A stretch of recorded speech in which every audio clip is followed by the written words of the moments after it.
Hey there. Welcome to Leadership Lunch Chat. I'm Jennifer Wilson. Happy December. Happy only a few weeks until break. Holy cow. With me today at Leadership Lunch Chat is my good friend Amy Vetter, and we're here to process leadership ideas in the profession. And today we thought we'd talk a little bit about 2024, the year in review. We would just kind of take a little stroll back in the last 11 and a half months. What were some of the high points, maybe some of the low points? And we think if all goes as planned, the 20th of December, we'll do prediction for 2025. So that's kind of our game plan for today. And Amy, I don't know if you want to start us with your first idea of the year in review or not. Sure. So happy Friday, everybody. Good to be here with you, Jen. So I would say, the pipeline report that you did was the first thing that comes to mind. So that kind of took over your world. And I think, at least my observations of the work you and your committee did was really trying to debunk myths versus truths. And, I was just so impressed with all the research that you did during that process to really understand the issue at hand. So would love to get your perspective now looking back on it, with it being not over, but your committee over. Well, it has to be part of one of my high points for sure, is the National Pipeline Advisory Group shepherding that I was privileged to do for, 15 months or something like that, and issuing that strategic plan the end of July as final. And then really since then, I was just doing it yesterday afternoon, sort of breaking it down for people. Here's what we learned, and here's some of the things that you could do as an individual or organizationally, just starting to really see it ramp, really, as you said, studying the issues, identifying 6 really important themes that are all super integrated, that are all impacting our talent pipeline, all causing people not to choose a career in accounting or to choose it at a lesser rate than they used to, with a whole bunch of solution ideas for how we could make our profession more attractive, more engaging, make a bigger difference and grow that talent pipeline, really make a thriving, robust ecosystem for the people who work here. And so, figuring out now, I took the pipeline pledge, and so I'm supposed to be doing 2 things myself as a human being, as an individual, not as Convergence, not as a consultant, not as a facilitator, but just what's Jen doing. And one of the things I'm working on right now is I'm supporting somebody else's pipeline pledge to figure out how we might be able to get accounting discussed as a career at the Girl Scouts. I was a Brownie. I was not a Girl Scout. I dropped out. I'm a Girl Scout dropout. So I can't claim to have benefited a whole bunch from that program. But I believe in that program. And I'm excited that they, different people have expressed interest in getting it at their local chapter level and bubbling it up to something important. And so I've been collecting the names of, I put a LinkedIn post out and said, hey, if you were a Girl Scout, Brownie, involved in any way, and you're a CPA, because they're focusing on their accounting and CPAs, I want to know, so I've collected this huge number of names, including our current AICPA chair, Carla McCall, just for people. It's been so fun to see who was in the Girl Scouts, that's fun. But so how am I personally applying it?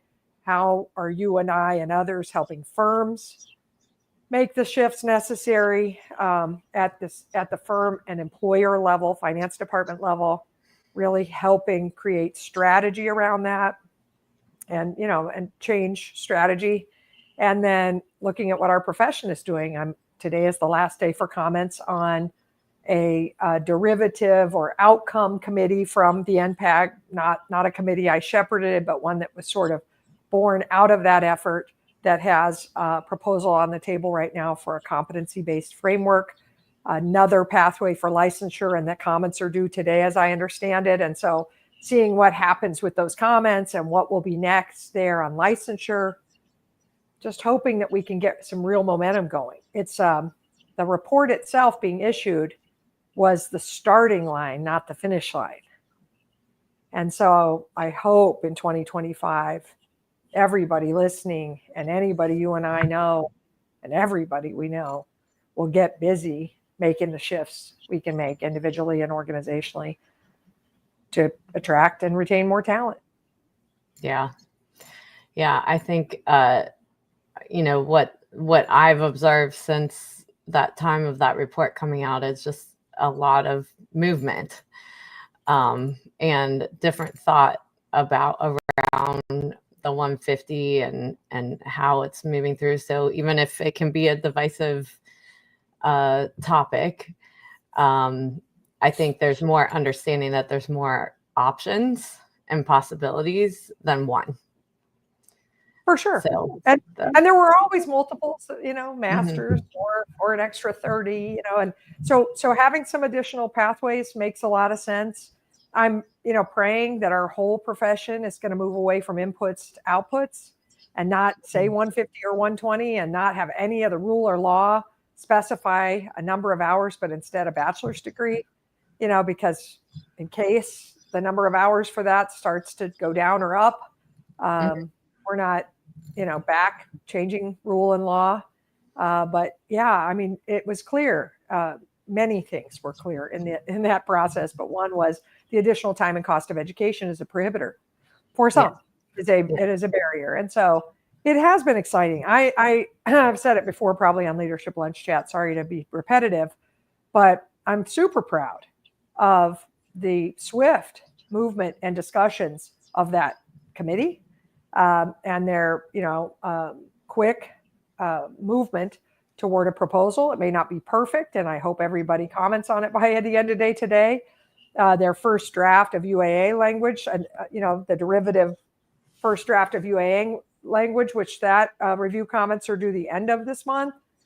That's exciting that we're moving that fast, Amy. It's exciting that states are having these conversations. It's a robust look at that, but that is just one of 6 themes, and I love robust activity on all the other 5, and most of that's at the employer level. Now, there's also a super cool thing happening on the principal's course, and that is that there's these boot camps that state societies are sponsoring with the AAA and maybe others. I don't want to exclude anybody, but I know the first of those boot camps to talk about shifting the principal's course and a framework for how it might shift, and getting academics in those rooms and really working on shifting it. That's happening too. And that's been, that was already in the works. It was envisioned and started a year or more ago, but it's super cool to see it happening now. And that addresses that, make the academic experience more engaging. It's one of the strategies that will make it more engaging. So there has been movement, and I am encouraged. That's awesome. Yeah. Yeah. I would also say another thing from this year was Barry announcing his retirement. That's a big shift in the profession after someone's been a CEO for over, almost 30 years. And, I, read the article that was in Accounting Today and just took so many things away, and just thinking about, I've probably been around him for 20 of those years in different capacities, and observing him. And, I think there's so much to learn from a person that can maintain a leadership role that long and pivot with the amount of change that has come into this profession over all of these years, which is really an example for so many leaders, I think, and, leaving the legacy that he has. Yeah. I love Barry. And I mean that, love him like a brother, admire him. He's one of the people that inspires me and has inspired me for years, because he's always tried to really learn.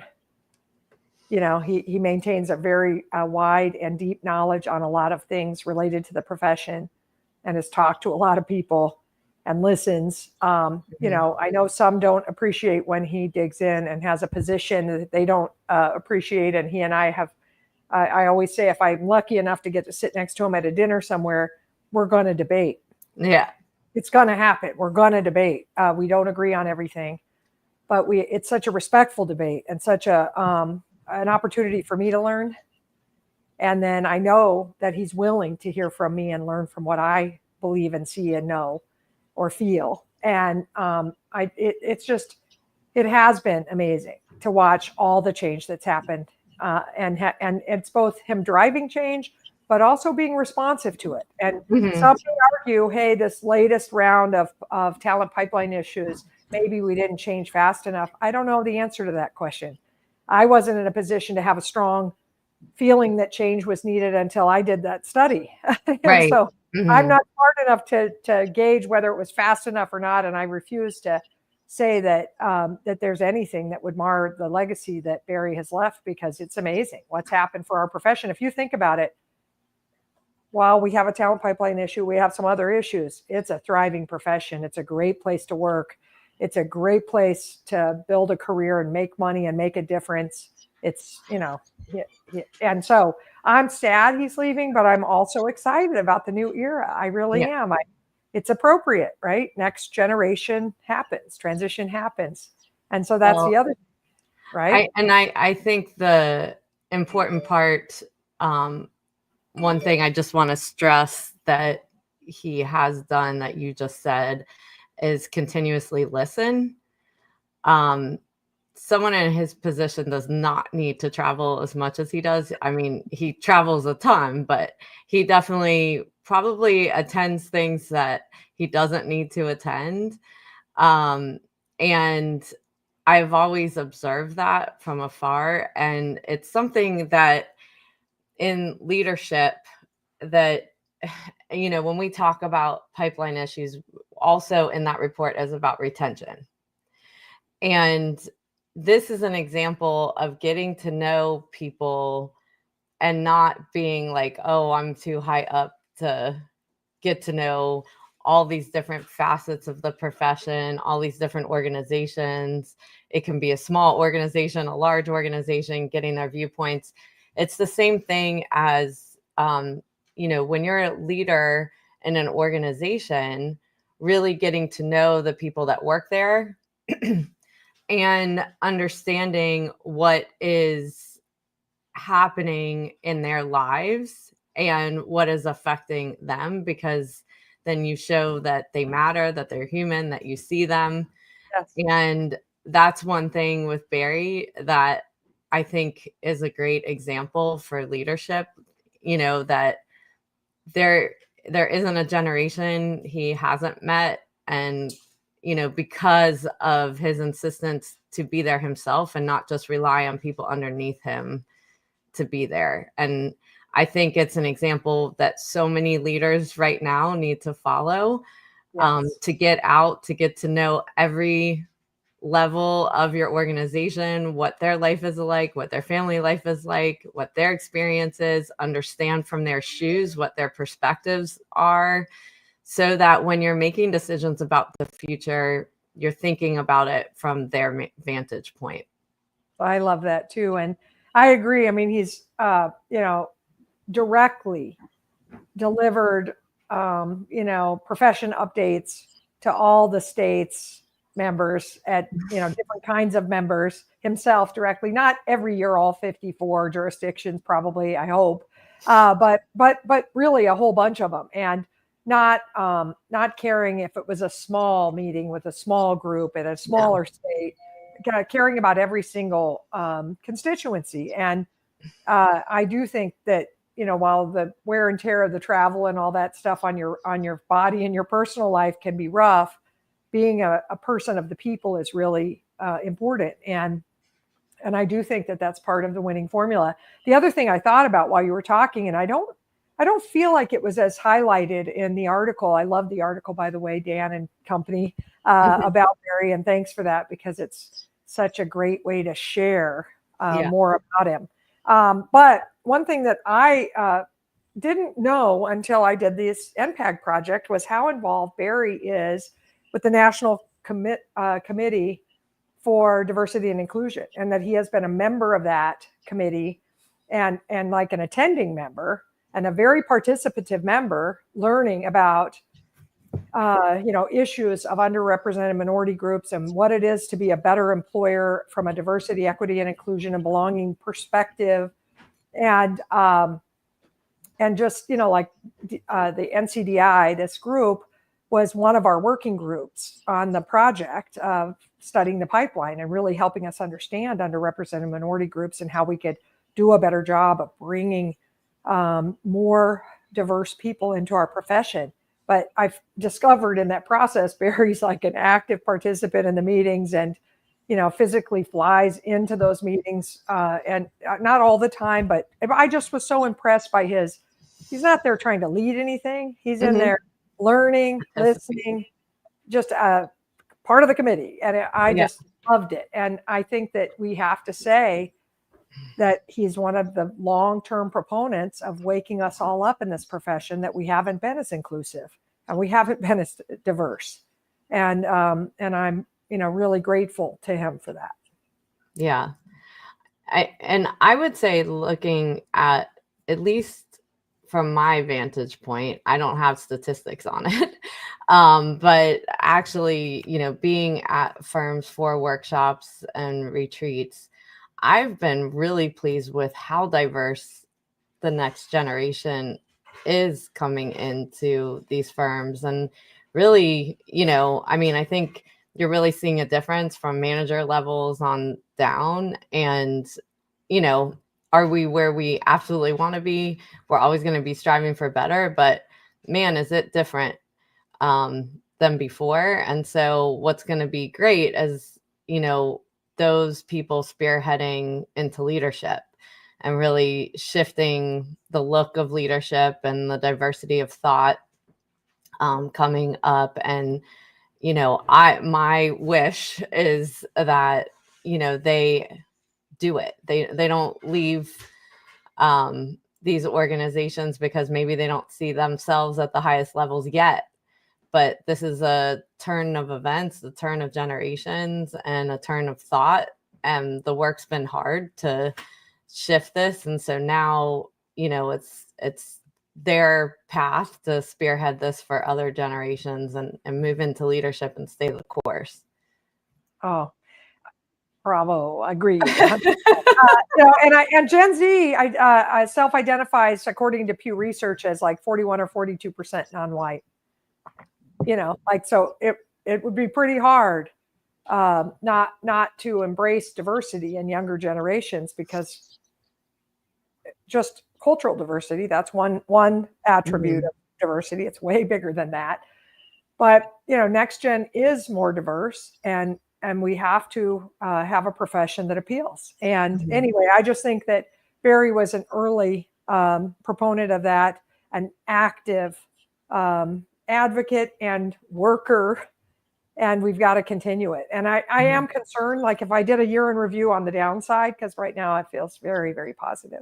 But I would say I'm concerned just to watch, organizations reverse DEI, getting rid of their head of DEI, closing down that office, no longer having that, sending out letters to shareholders saying, sorry, we did it.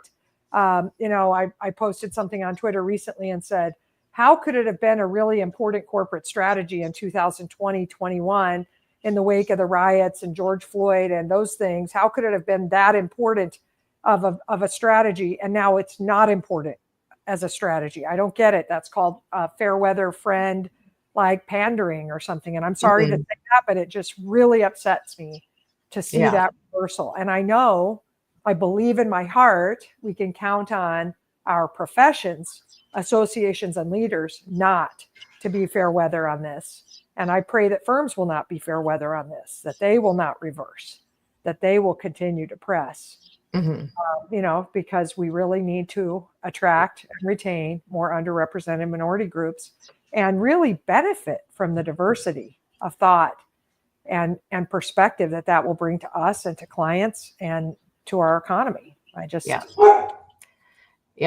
So I would also say this year was a big year for PE and the effect that it's had on the profession. And, PE's been part for the last couple years, but I think we're starting to see the effects of it this year, on people, on firms, on, how it operates differently.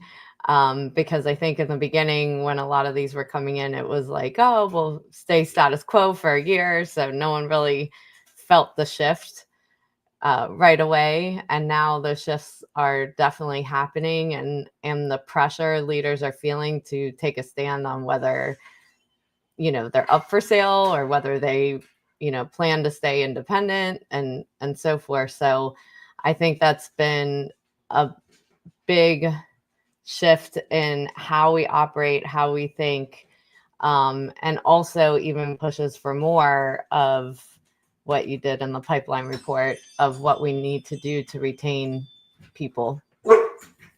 Yeah, I mean, there's pros and cons of PE and its influence, and I think we saw sort of an excitement, and there's a little bit borderline frenzy happening. I would say maybe bandwagoning is another way to say it, but I think that there are some real challenges with PE. And all we have to do is look at other industries where we've had this sort of big influx, and what ends up happening with the talent and what ends up happening with the clients.